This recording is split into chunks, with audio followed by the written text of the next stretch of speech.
Yung kwentong nakarating sa atin na iniurong na ni Kim Chiu ang kasong qualified theft laban sa kanyang kapatid na si Ate Lakam. Naglabas kasi ng opisyal na pahayag ang namamahala ng kanyang karir, ang Star Magic, na hindi daw po totoo na iniurong na ni Kim Chiu ang kaso laban kay Lakam. So ibig sabihin, wala talaga nangyaring milagro sa pagkakabate. Ang gusto daw ni Kim dito, ilalaban niya ito sa legal na paraan. Si Vice Ganda ay ipinatawag po si MTRCB.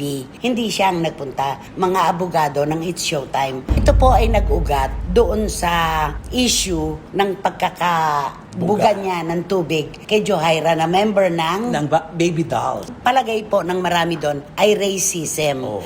Pero gaano po katotoo ang kwento na ito raw pong si Vice Ganda, yung mga mass report daw po sa MTRCB laban sa kanya ay nanggaling lamang sa isang fandom. Ang mainit na chika! Ang mga walang prenong intriga. Ang mga pinagpipistahang kontrobersiya tungkol sa kanya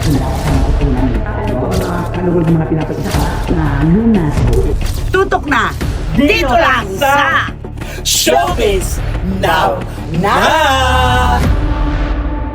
Yay! Kumusta na po kayo mga pinakamamahal naming kachika? Lahat po tayo ngayon ay nagre-reklamo dito at sa iba-ibang bansa. Puro reklamo. Pero ano po ba magagawa kung magre-reklamo tayo? Ang kailangan natin, laban lang, huwag bibitiw. Tulad ng gagawin natin ngayon sa ating programa, ilalaban natin ang maiinit na chika at kontrobersiya na gusto nyong malaman. Di ba naman, Romel Chika? Tama, itatawid po namin ang mga kwento na gusto po ninyong marinig na masaya at malungkot. Halo-halong emosyon po mararamdaman nyo sa pakikinig sa amin. Yan, tama. Dapat talaga yung pagrereklamo, isang tabi muna natin. Totoo. Yung paglaban talaga, pagbangon, yun ang Yun kailangan. ang ating kailangan. Kaya naman, saan pa po ba tayo magkukwentuhan? Babangon. Of course, dito po sa inyong programa, aming programa, at ito po ang Showbiz Now! Mainit ang unang topic natin. Ay, oh. Ilang episodes na ang nakararaan, nabanggit natin at naikwento natin yung kwentong nakarating sa atin na iniurong na ni Kim Chiu ang kasong qualified theft laban sa kanyang kapatid na si Ate Lakam. Ang ating motibasyon noon, positibo. Yes. Napakaganda ng puso ni Kim Chiu. Binigyan niya ng pagpapahalaga ang kanilang pagiging magkapatid at ang pagiging pangalawang nanay niya kay Lakam. Yes. Yun, di ba? Oo nga, nanay. Tapos, pero ano ito? Naglabas kasi ng opisyal na pahayag ang namamahala ng kanyang karir, ang Star Magic, na hindi daw po totoo na iniurong na ni Kim Chiu ang kaso laban kay Lakam. Nakakalungkot naman. Alam mo lang ang tagal nito. Ito dumadaan ito sa mediation ng DOJ no? Oo. So ibig sabihin, nung pagharapin sila sa mediation, kung dumating sila ha, kasi usually Hindi mga sila- abogado oo, lang hindi dumarating, di ba? abogado lang, Correct. di ba? Hindi sila nagkasundo. Kasi ang tatanong ng legal officer doon, ito ba'y itutuloy nyo pa o handa na kayong magkasundo para hindi na matuloy pa ang kaso? Kasi po, mahaba talaga ang ganitong salay-sayin. Qualified theft, mga resibo ang kailangan dito. Resibo talaga, mga ebidensya. Kasi syempre, ang complainant, si Kim. Di ba? Complaint affidavit, sinumpaan niya yan. Susumpa rin si Lakam para naman sa counter affidavit. Tapos, kapag sumagot uli, ang kampo ni Kim, yun yung reply affidavit. At kapag sumagot uli, ang kampo naman ni Lakam, yun ang tinatawag na Rejoinder affidavit. Mahaba po ito, mahabang salaysay. Isinampa ni Kim yung kaso noong December 2, 2025. So, ibig sabihin, wala talaga nangyaring milagro sa pagkakabate. Oo, akala pa naman natin, natutuwa na nga tayo. Siyempre, mananatili pa rin ang dugo ng ilang magkapatid. Pero Oo, hindi sabi pala. nga natin noon, kung ang mga hindi nga magkakadugo, nagkakasundo, ang magkapatid pa kaya na iisang sinapupunan ang pinanggalingan. Totoo. At tayo natutuwa noon, sinabi nga natin, napakaganda, very forgiving ang puso ni Kim Chiu. Yes. Pero ito na nga po ang totoo, for resolution na raw. Ibig sabihin, nagtagal sa piskalya, hindi pa sumasampa ang kaso. Pagka-resolusyon, sa piskalya yan. Kapag ka naman nasa higher court na, iba naman yon. So, nasa piskalya pa lang. Ang dami pagdadaanan pa Kasi sa lower court, promulgation. So ngayon, hinihintay na raw nila Camp yung resolution ng kaso. Kasi pagkatapos ng mga complaint, affidavit, counter counter affidavit, pagkatapos ng reply affidavit, at saka ng rejoinder affidavit, tatanungin ng piskal para namang bago tayo. Di ba tinatanong ng piskal for resolution na to? Di ba? Ayun, for resolution na nga. Kung ano po ang magiging resolusyon ng kasong qualified theft na isinampa po ni Kim Chiu laban kay Ate Lakam niya, hindi pa po natin alam. Pero madalas daw makita sa Diyan sa- Department of Justice, Kaya Quezon nga. City, Anong ginagawa? si Lakam. Baka si Kim, kaya hindi nakikita doon, baka abogado lang niya ang nagpupunta. Power of attorney. At saka obvious na obvious kasi pag si Kim Chiu ang nagpunta doon. Kaya nung manumpa siya, kasama na siguro yung pakiusap na hindi siya dadalo, lawyer na lang niya. Nagbigay siya ng power of attorney. Pero nakakalungkot lang din. No? Yung pala, nakakalungkot. nag-ano pala ito, nag-prosper pala ito. Kala natin. Akala pa naman natin noon, sabi natin, ang ganda-ganda dahil kasi nanaig ang dugo. Oo. Pagkakapatid, yung pagiging iisang, Oo. hindi pa sabi nga natin, di ba, iisang sinapupunan ang kanilang pinanggalingan. Oo, at saka si Lakampang, ito ba yung pangalawang magulang? Di ba? Oo, Kaya manager oo. niya ng pinakamatagal na panahon, Kaya di ba? nakakatuwa na ay. Ang gusto daw ni Kim dito, ilalaban niya ito sa legal na paraan. Mabuti, Yun ang tama sabi naman. niya. At saka ang gusto niya, accountability. So, for resolution yung kaso, ibig sabihin, nasa piskalya pa. Kasi kung sumampa na yan, kung sino man ang manalo o matalo, may warrant of arrest na lalabas bago sumampa. At pag nasa itaas na, another hearing na matagal na panahon, promulgation ang tawag doon. Kaya, hindi po natin alam kung ano ang magiging resolusyon ng kasong qualified theft na isinampa ni Kim Chiu laban sa kanyang kapatid. Ang gusto pala niya kasi, accountability. Siyempre naman, di ba? Oo, katulad na nga ng sinasabi na dahil hindi lang naman si Kim ang may-ari ng kumpanya, di ba? Korporasyon niya yata yun. Kaya, Meron siyang mga investors. Oo. Kaya syempre kailangan accountability kung saan napunta yung hinahanap na pananalapi. Yun Yun. naman. Ganun yun. Pero ako rin umaasa pa rin ako. Kahit nga yung iba nakarating na sa Supreme Court. Oo. Di ba? Ako rin. May pag-asa pa rin. Lalo pa silang dalawa magkapatid. Tsaka Di ba? naniniwala ko dyan na isang tawag lang ng isa sa kanila. Kahit Hindi ko kanino. nga alam kung sa mediation ay merong nagmatigas. Kasi tatanungin naman sila, o ayusin nyo na ito, kung payag naman kayong pareho, para hindi na humaba pa ang usapin at matapos na ang problema. Ang sagot ng iba dyan, I will ask my client first. Oo. Ganun, dahil wala naman sila doon di ba? Siguro, sinabi ni Kim na, I need accountability. Yun. Yun lang ang ilalaban niya. Accountability dahil may hinahanap. Kailangan managot ang dapat managot. Oo. Yun. Okay. Nakakalungkot. Sayang. Hindi naman sayang dahil bababayaan na lang ba natin kung sakaling totoo nga na sila ang gumalaw ng pera. Hindi po. Sayang yung kanilang pagiging magkapatid. Yun. Sana isang araw magkasundo pa rin. Oo, Diba? umaasa po tayo. Antay na lang po tayo. Huwag na tayong gumawa ng mga anong kwento. Ayan. Oo. Okay, so kumanta ka na. Naku, eto na nga ang kanta natin para for today's video. Kahit konting pagtingin, kung manggagaling sa'yo, ay labis ko ng ligaya dahil sa ikaw ang mahal ko. Kahit konting pagtingin, kung manggagaling sa'yo, ay labis ko ng ligaya dahil sa ikaw ay mahal ko. Rick Segreto. And? May version din si Megastar. Sharon Cuneta. Diba? Yes. Napakagandang kanta niyan. Sayang lang ang aga na mayapa ni Rick Segreto. Totoo. Diba? Napakaganda ng mga kanta niyan eh. Gaganda. Marami. Yes. Okay, dito na po tayo sa pangalawa. Ay, ito Mahabang din. salay-sayin din ito. At ito ay pinag-uusapan mula noon hanggang ngayon. Diba? Kasi nga po, si Vice Ganda ay ipinatawag po si MTRCB. Pero sa kwento ng aking mga kaibigan at mga sources, hindi siya ang nagpunta. Mga abogado ng It's Showtime at ilang production staff. Ito po ay nag-ugat doon sa issue ng pagkakabuga niya ng tubig kay Johaira na member ng Ng Baby Dolls. Baby Dolls. Ano ba yun siya? Anong ginagawa niya? Mga muchacha! Ano? Ginagawa niyo sa kanya! Nakakagulat naman naman pangyayari dito. Ang sabi Ano ko, nangyari sa'yo? Bakit nagputik ka? At meron siyang sinabi doon ng, ba't nung ako magbuga, okay naman. Ba't nung ikaw, nagputik ka. Parang ganon. So, ang palagay po ng marami doon ay racism. Oh. Pero gaano po katotoo ang kwento na ito raw pong si Vice Ganda, yung mga mass report daw po sa MTRCB laban sa kanya ay nanggaling lamang sa isang fandom. Dako. Meron na daw silang alam. Parang may alam na rin yung iba sa kanila kung kaninong fandom ito. Ay, nako, syempre, hindi naman maiiwasan na naman Kasi yan. kung ako lang ang magrereklamo o ikaw o si Ali o si Mike, Hindi masyadong pansin. hindi, at saka paisa-isa lang. Oo. Pero kapag buhos, Delikado yun. di ba, araw-araw buhos ang reklamo sa MTRCB, ibig sabihin, grupo. Totoo. Grupo ang gumawa. Kaya yun nga ang duda. Isang fandom daw ang gumawa ng mga reklamo laban kay Vice sa MTRCB. So okay, yung mass report yan. Eto na ngayon. Ang hinihiling ng MTRCB ngayon, magtalaga ng isang tao na nakabantay sa live airing ng Showtime. Di ba yung kanyang Memory Mar. Memory Mar episode Oo, ito oo. na sa pagkakasabi ng mga nagre-report ay bastusang segment daw ng Showtime.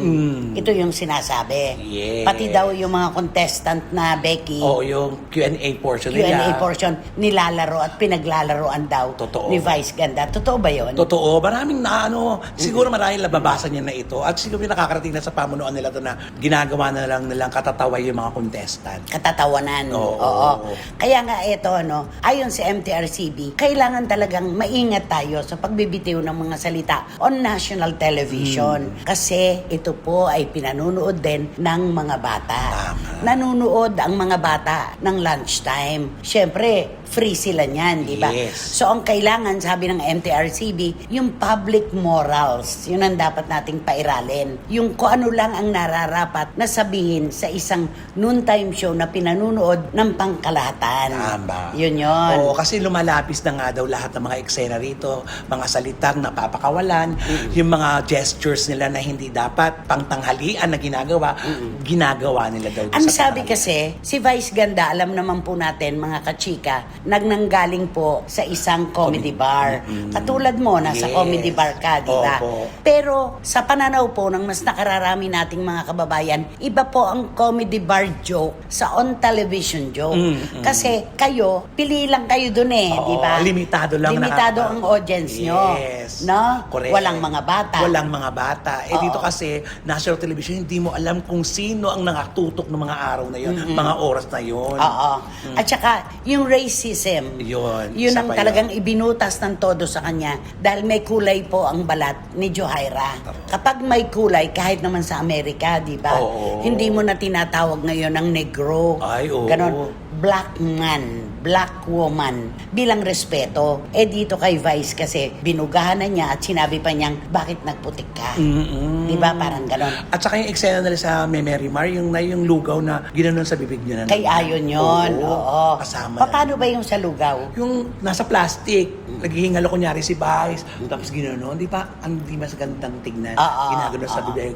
Ganon. Oo. Ang kaya nga ang sabi ng mga kababayan natin, wala talagang kadala-dala itong dalawang ito. Kung natatandaan niyo po mga kachika, maraming panahon na po ang nakararaan. Sila po ay Yung 12 araw na Suspinde. sinuspinde dahil dun sa icing na Ganyan. dinidilaan, Correct. di ba? Kaya yun, ang daming ng MTRCB, kailangan sang-ayon sa pampublikong mata at At kaisipan at panlasa ang ipinakikita ng mga hosts sa ganitong programa. Yun talaga. Alam naman natin yan, di ba? At saka alam na rin nila yan, kaya lang siguro talaga hindi na talaga nila napipigilan para lang, di ba, sabi nga, di ba, siya nagsasorry siya para mapatawa lang daw ang mga... At saka, wag na yung hurt now, say sorry later. Oo. Kasi para po wala ng problema, no more harm. Yes. Para no more sorry later. Correct. Parang ganun ang gagawin. Nakakalungkot, Kasi, na to paulit-ulit. Yun ang inaano ngayon sa mga paulit-ulit niya. Ano ba yan? Kailan ba mabibigyan ng ultimatum yan para hindi na maulit yan? Yun ang hinahanap. At saka nila. yung racism talaga. Oo. Maingay pong issue ito na pinag-uusapan sa buong mundo. Hindi lang po dito sa ating bansa. Kapag may kulay ang balat, parang mababa ang tingin. Dapat ay hindi. Ano man po ang kulay ng ating balat, tayo ay pantay-pantay. Hindi lang sa mata ng Diyos, sa mata ng ating mga kababayan. Totoo. Nating lahat. Yes. Diba? Kaya talagang irereklamo. Oo. Nakakalungkot. Pero ang palaisipan sa akin, Anong grupo yon? Anong fandom? Ako may nasa isip ako. Ibulong mo nga sa akin. Pwede. Di ba? Pwede, oo. Diba? Oo, sila yung huli eh. Yes. No? Kaya parang, Oo. sige ka ha. Pero alam mo, sa dami naman ng nasasaktan ni Vice sa Showtime, hindi rin natin alam, baka hindi yung iniisip mo. Baka din. Kaya hindi Diba? na namin sinasabi sa inyo. Sa kanila lang natin sasabihin ng mga pangalan na yon. Pag natukoy na. Natukoy na. Kapag natukoy na. Parang ano lang yan eh, may binarel. Hindi ngayon makita ng mga kapulisan kung sino ang suspect at sino ang bumarel. Dahil marami kasing nasasaktan yung biktima. Ayun. Ganon. Kaya tingnan po natin kung saan mauuwi itong isyong ito at mahigpit po ang bile ng MTRCB na magtalaga ng isang officer ang It's Showtime para bantayan ang live airing ng noontime show. Nakaka-conscious kaya yun. Oo. Basta sabihin ng iba, para namang wala ng Oo. wala ng Laya, karapatan oo. sa pagpapahayag. Hindi po. May limitasyon po kasi ang freedom of speech. May limitasyon po yan. Hindi po pwedeng kahit ano na lang na gusto natin ay sasabihin natin, ilalatag natin sa ere. Tama. Pampublikong panoorin yan. Pero mahirap para sa kanila ito yung may nagbabantay. Oo, Naku, oo. lahat makikita kagad kasi babasahin pa lang nila sa putol. Mga ganun. Doon sa issue ng racism, lumundag talaga doon. Ay, oo. Si Vice, sasang-ayon ako dyan. Lumundag talaga siya. Hindi siya naglagay ng boundaries Oo. dyan. Kaya siya nasingitan ng mga ganyang reklamo. Totoo. Pero kung susunod naman sila sa payo ng MTRCB na yung mga salitang pakakawalan ay yung naaangkop lamang. Oo. Di ba? Sa publikong nanonood, siguro naman magkakaroon na rin ito ng resolusyon. Yun ang inaantay ngayon natin, yung resolution kung ano ang ipapataw sa kanilang Ay, nako. Ang dami-dami kung mababasa mo yung Sabi ko nga sa'yo, kung si Vice ganda ay dun sa mga bashing, nakaburol na siya, pinaglalamayan na siya. Oo. Matindi talaga. Kasi meron siya yung mga tagahanga niya na umalis na sa kanya dahil sa ginawa niya ito. Alam mo yan? Meron talaga. Oo, di ba, Nay? Umano na sila. Oo, bumaklas na. Bumaklas na. Oo. So, kailangan pagkaganyan na pati ang mga tagahanga mo, taga-suporta mo ay bumabaklas na. Ibig sabihin, may nakita rin silang hindi maganda. Totoo. Yun lang yun. Okay? Nako, sino ba kasi yan? Sino ba yan? Sino ba yan? At eto na nga ang ating blind item for today's video ay isang talagang napaka-controversial na babae. Female personality Oo. na bawat kilos, galaw at sinasabi, kinakagat. Kinakagat. At talaga naman kasi naman itong babaeng ito, talagang head turner naman din ito. Pero, eto na yun Pero head turner ito sa lahat Pero ito na napapabalita. Ang daming nang mabash sa kanya na OA. Malala ang bash na kaysa daw bagsak na daw ang kanyang dibdib. Yung kanyang behind, yung pet niya ay mala na daw, mga ganyan. Flat na. Flat na daw. At saka mukhang... Mukha na daw siyang losyang, mukha na daw siyang masyonda, mga ganyan. Sa pananaw ko naman kung ganon sa female personality blind item natin, ang itsura ng isang matanda at laglag na ang Oo, hinaharap. sana all na lang. Oo. Kasi maganda pa rin siya. Sobrang maganda Makinis to. pa rin siya. Oo. Hindi laylay ang dibdib. Correct. Meron pa rin ang mga pinakikitang behind. At sexy, Oo. makinis talaga ito. Kaya ewan ko tong bashing na ito, bakit pinupunteriya nila ito ang babaitang ito? Napakaganda naman nito. Baka naiinis lang sa kanyang mga sinasabi. Baka, pero OA naman ito. Kaya naku, manda kayo dito. Ay nako, napaka-open niya sa pagsasalita. At saka ako, personal, napakaganda talaga sa personal. Talaga, ang ganda nito. Ako rin nagagandahan ako sa kanya. Oo, kaya nga nagulat ako doon sa bashing na ito. Kesa daw, bagsak ng dibdib, wala ng puwet.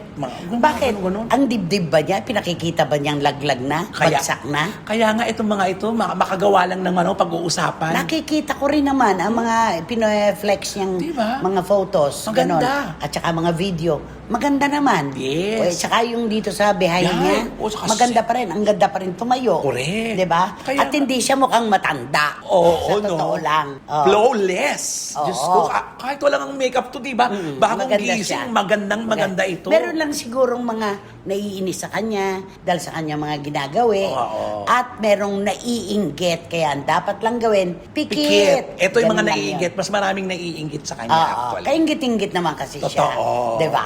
Correct. Ang ganda-ganda niya eh. Oo. Kahit nga itabi mo siya doon sa mga mas bata sa kanya ang edad. Ay, lalaban to. Oo, Laban na maganda pa laban rin siya. to. Oo. Kaya nako, magbigay ka na ng clue tungkol sa ating blind item. Ang clue, pwede mo siyang isigaw.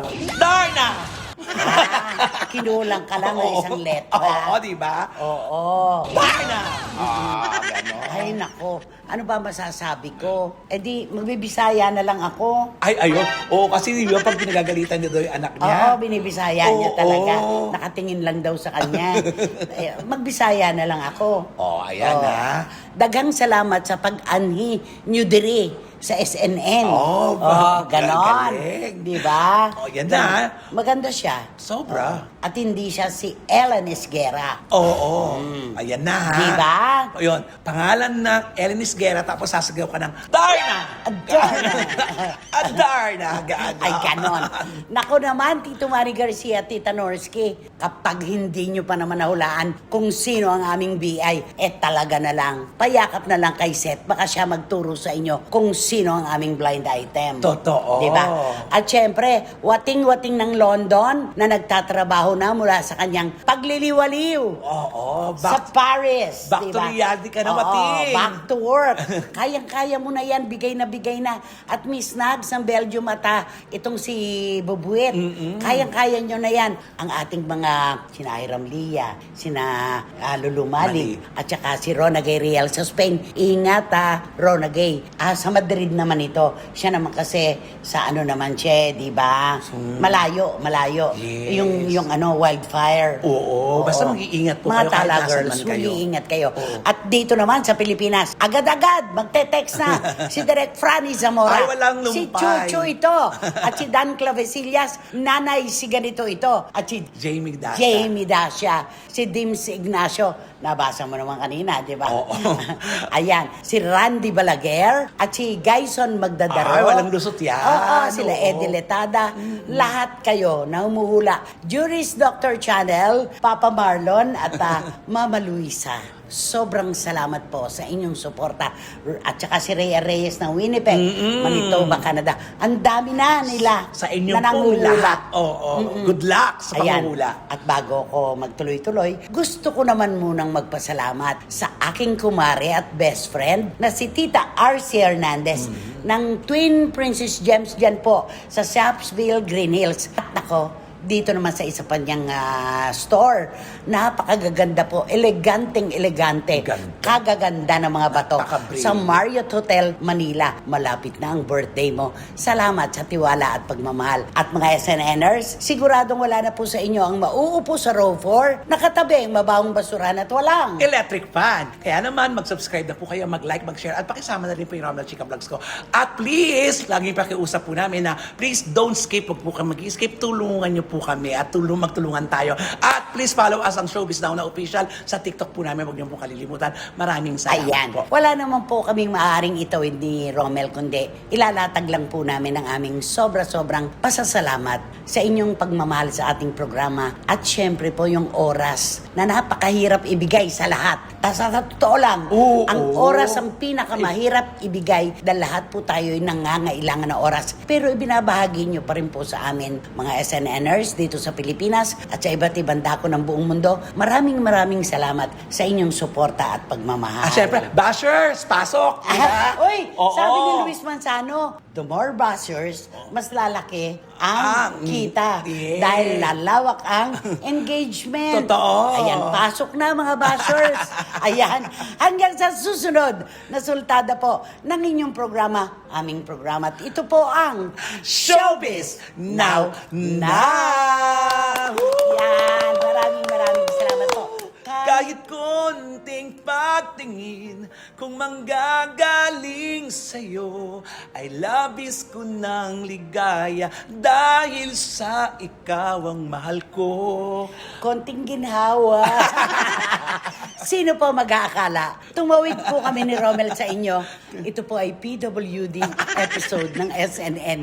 Meron po akong, ayan o. Frozen. May frozen shoulders po ako. At si Romel naman po, laging nasa CR. Maraming salamat po sa inyong suporta. Thank you. Ang mainit na chika! Ang mga walang prenong intriga. Ang mga pinagpipistahang kontrobersiya.